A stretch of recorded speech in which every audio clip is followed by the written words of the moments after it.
Man, I woke up Saturday morning and saw an abomination of a tweet that we need to break down. It compared Indiana's football rise to Leicester City's 2015-16 Premier League title. That comparison irked me because it equated the greatest title run in sports history with a phenomenal FBS rebuild. Take nothing away from Indiana, but don't disrespect what Leicester City actually did. Let's be clear, Indiana has had an incredible season. This is the best turnaround a program has ever seen in college football. Make no mistake about that, but the best turnaround and the improbability of winning the Premier League as a relegation fodder team are nowhere near the same thing. Historically, Indiana football is the losingest Power 4 program of all time. They have the most losses of any FBS program ever, 715, with an all-time winning percentage of 42.4%. They've been playing football for 138 years, years of irrelevance and losing, decades of being the easiest game on the Big Ten schedule. Before this season, Indiana had been to one Rose Bowl. That was in 1968 when they lost 14-3 to USC and O.J. Simpson. Now it's 2026. Indiana's 15-0, playing in the national championship game. They won the Big Ten. They beat Alabama 38-3 in the Rose Bowl, the first Rose Bowl win in program history. A week later, they beat a solid Oregon team 56-22 in the Peach Bowl. I think we'll see similar results against Miami. And this is insane for any football program, let alone Indiana. It's historic and it shouldn't be glossed over. After the Peach Bowl, Fernando Mendoza said it best: "We're a bunch of misfits. There's no 5 stars on our team, just a bunch of gritty guys who are glued together and going towards a common goal." Mendoza is also Indiana's first ever Heisman Trophy winner, and Curt Cignetti built exactly that: an experienced coach, an intelligent quarterback, a roster full of group of 5 transfers who already knew how to win, older players, mostly 21 and up, who understood the game of football. Indiana leaned fully into the modern NIL landscape, and it paid off quickly. The year before, Indiana went 11-2, made the playoff, but they lost to Notre Dame in the first round. You could already see that something was forming, and that's why this season stands as the greatest turnaround in college football history. Now, let's talk about the most improbable title in the history of sports. Leicester City were promoted to the Premier League in 2014, after 10 years outside the top flight.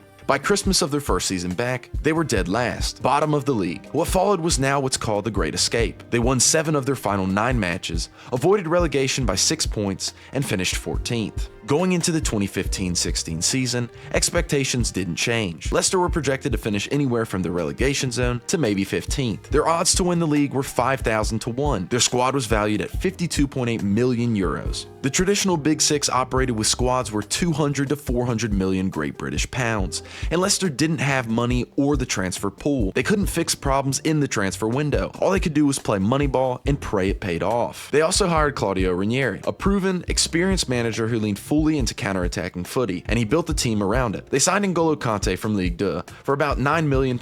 Within a year, he was an all-around midfielder who played a key role in their title win. A year later, he was off to Chelsea. They were led by Jamie Vardy, a former non-league player and factory worker. During the heart of the title race, Vardy scored in 11 consecutive Premier League matches, setting a league record that was once held by Ruud van Nistelrooy. He finished the season with 24 league goals, second only to Harry Kane. His attacking partner was Riyad Mahrez, an Algerian winger who joined the Foxes upon their promotion in 2014. His title-winning campaign consisted of 17 goals and 10 assists, and he was named the 2016 PFA Players Player of the Year, a hero some may say the streets won't forget. Leicester only lost 3 times across 38 matches, 36 goals conceded, with 15 clean sheets to go along with it. Forget a super team. This was a team of misfits. A team with a wage bill ranked 17th in the league, the opposite of spinning your way to the top. They finished on 81 points, 10 clear of Arsenal in second place. And by 2016, the Premier League was 23 years old and it only produced 5 champions: Manchester United, Arsenal, Chelsea, Manchester City, and Blackburn only once. Years later, defender Christian Fuchs described that Leicester team in one sentence: "We were a bunch of rejects." And that's the miracle in the Midlands. If you want a true college football comparison, Leicester winning the Premier League is like Appalachian State being projected at 2-10 and winning the national championship. But I will say, to be fair, there are similarities here, and that's why the tweet was made. Both Indiana and Leicester were written off. Both were built around guys nobody else really wanted: older players, transfers,